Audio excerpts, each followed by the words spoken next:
Good morning, everyone. Please sit comfortably and remain in your practice. My name is Myokan Weinhardt, and I'm a Dharma holder with the Empty Moon Zen Sangha.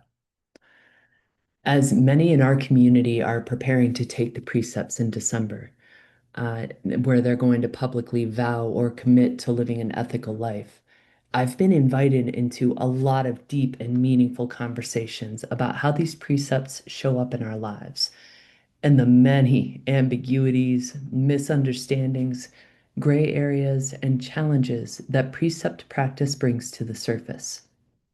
Inspired by these conversations, today we're going to unpack a few aspects of the ninth grave precept.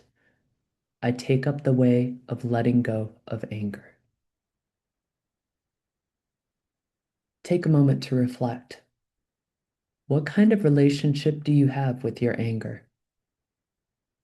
How do you define what even counts as being on the anger spectrum?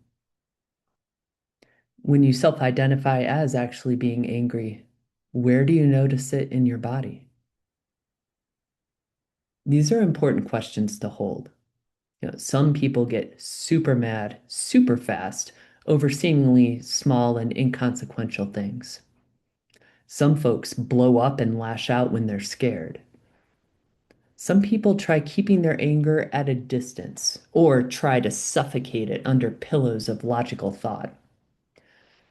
And some people are so averse to their own anger that they actually have a hard time being honest with themselves when they're mad.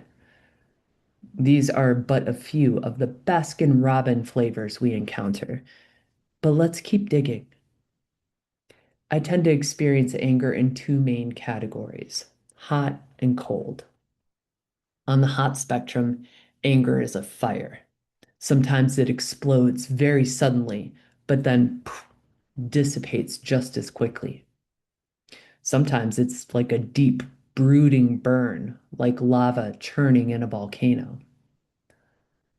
But often, hot anger just starts as a small spark, feeling a little annoyed, irritated, or maybe restless. And if we aren't paying attention, this small spark of annoyance can build into the smoke and rising heat of frustration, an elevated heart rate, maybe rehearsing arguments in our head. This can easily escalate if we're not careful, gaining momentum from an active fire of raised voices into a full-blown wildfire of rage where we completely lose control. I've done all of that and caused real harm. But then there's the cold spectrum, where anger turns to ice. Cold anger is what happens when we take that initial heat and trap it into a story, letting it solidify into a permanent, toxic kind of disdain.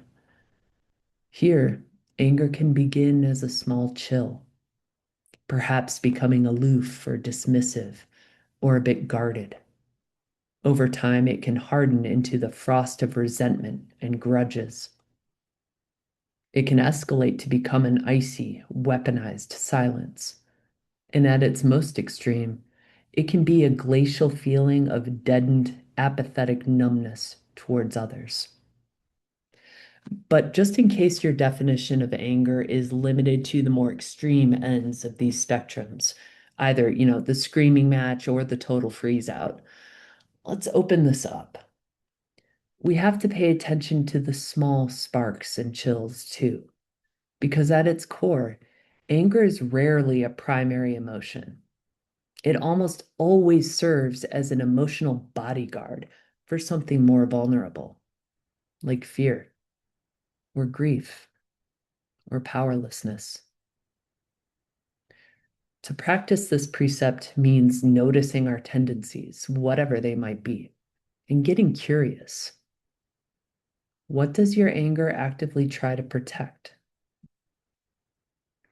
Importantly, there are a few different translations of this precept worth mentioning, such as, I vow not to harbor anger, but to forgive.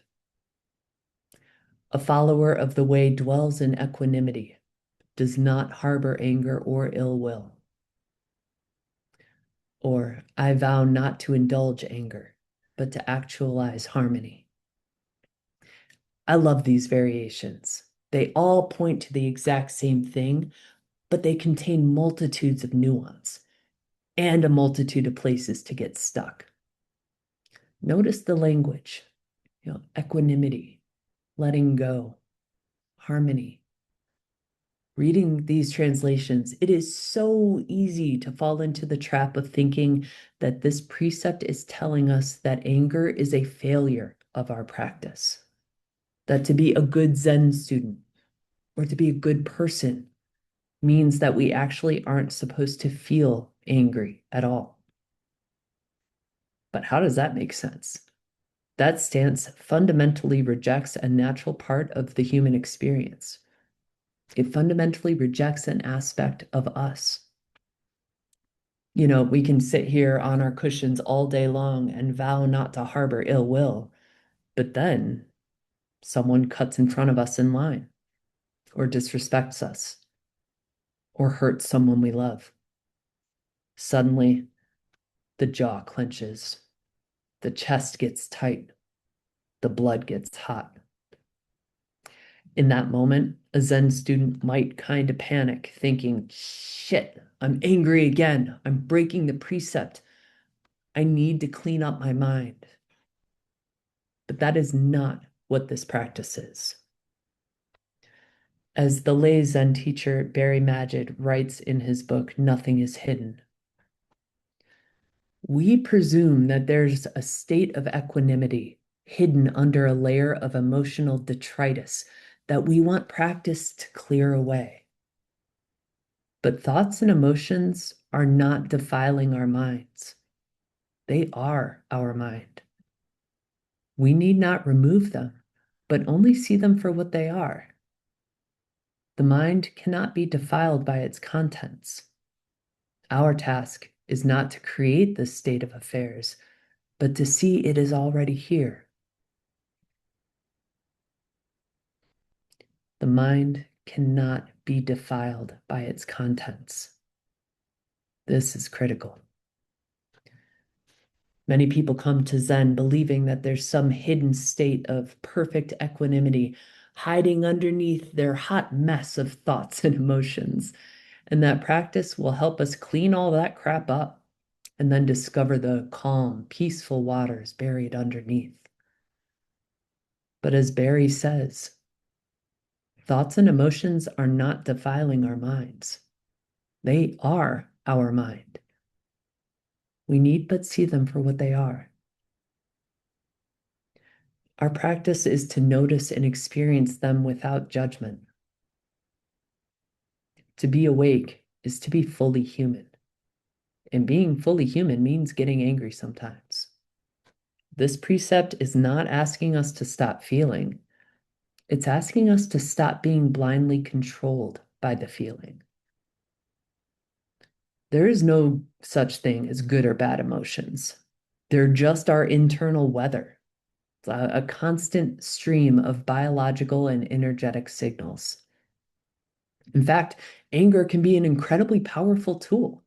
It's a brilliant signal telling us that a boundary has been crossed, that someone or some being is getting harmed or needs attention, or just that a situation is unfair and unjust.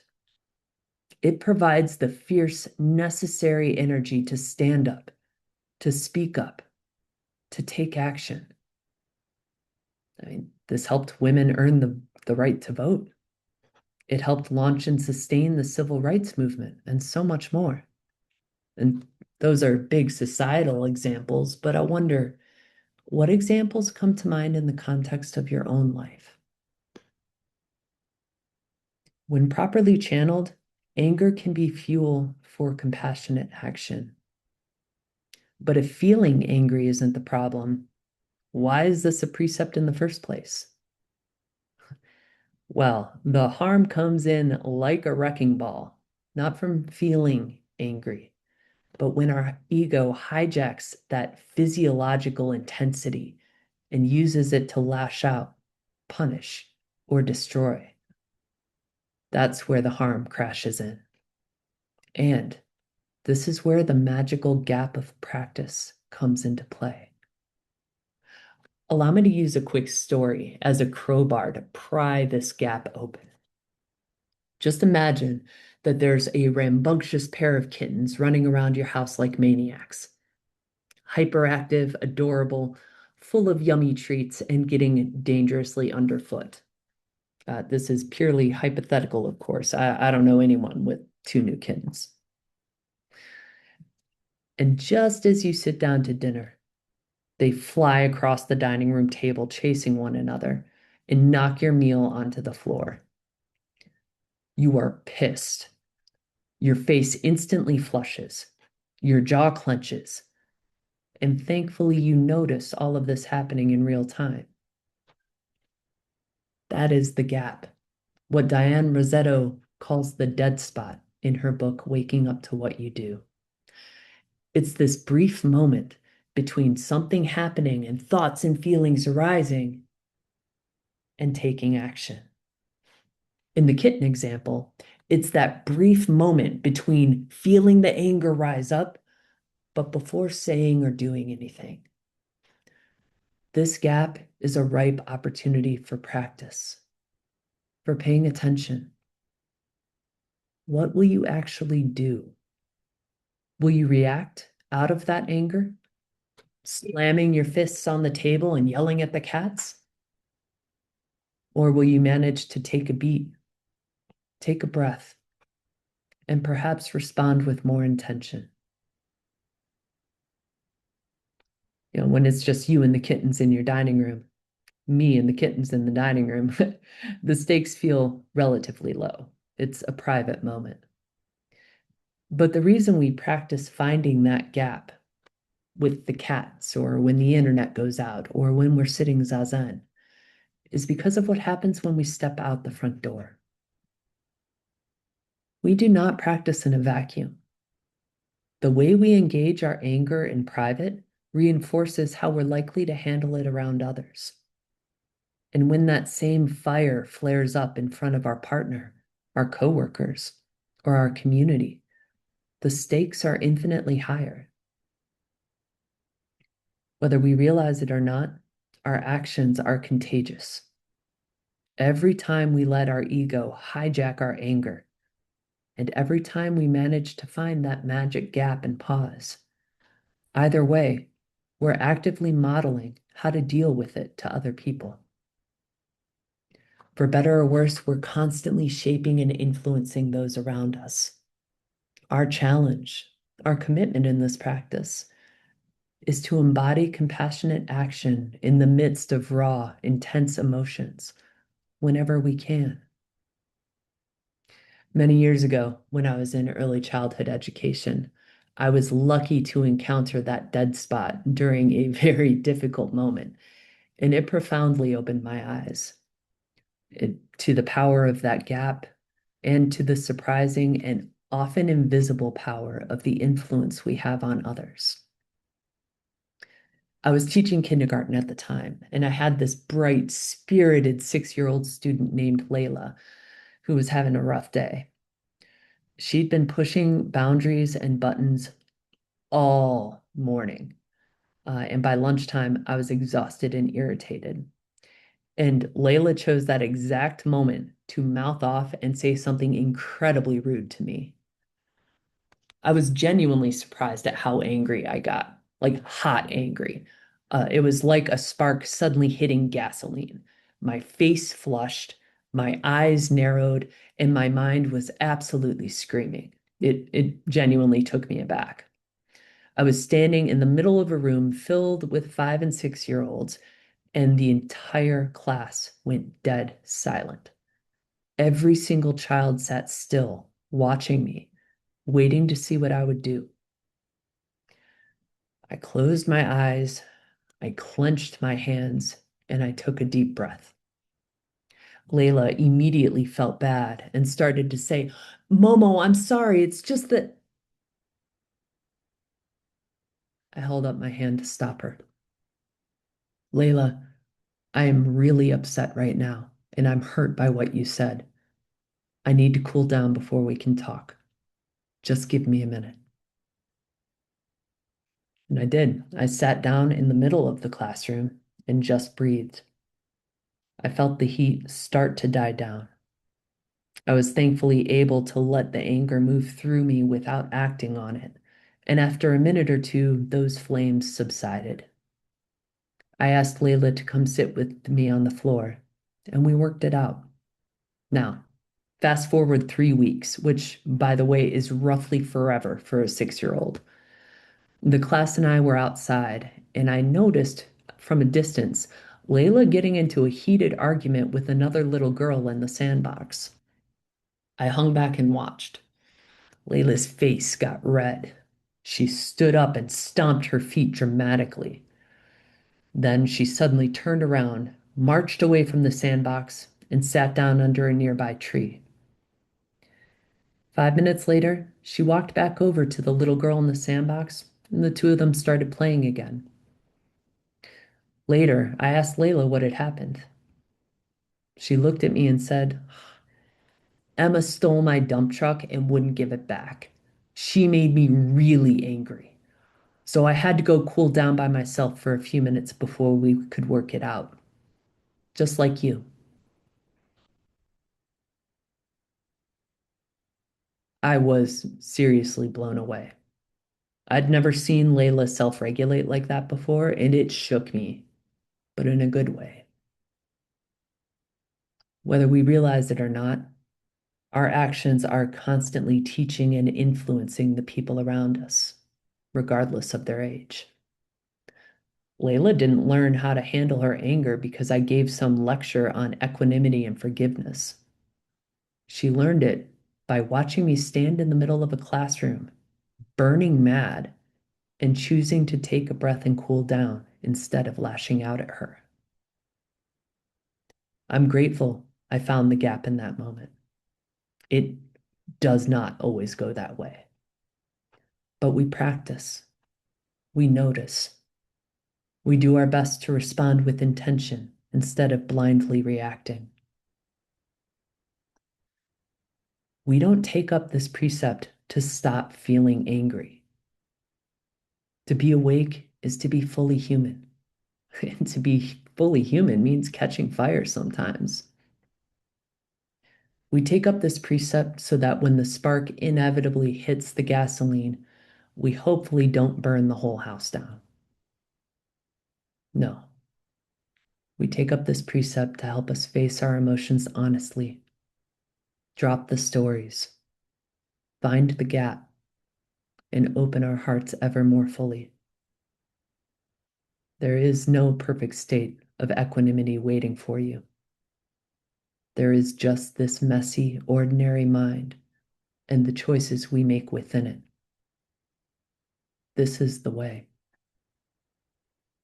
So the next time you notice any flavor of anger arising, and it will, don't panic.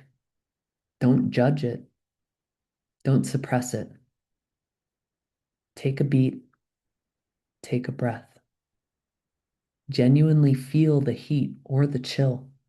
And as often as possible, lean into that gap and choose intention over reaction. We hold on to our anger because it's intoxicating. It gives us a solid, impenetrable sense of self. It is the fastest, easiest way to reinforce that boundary between me and you.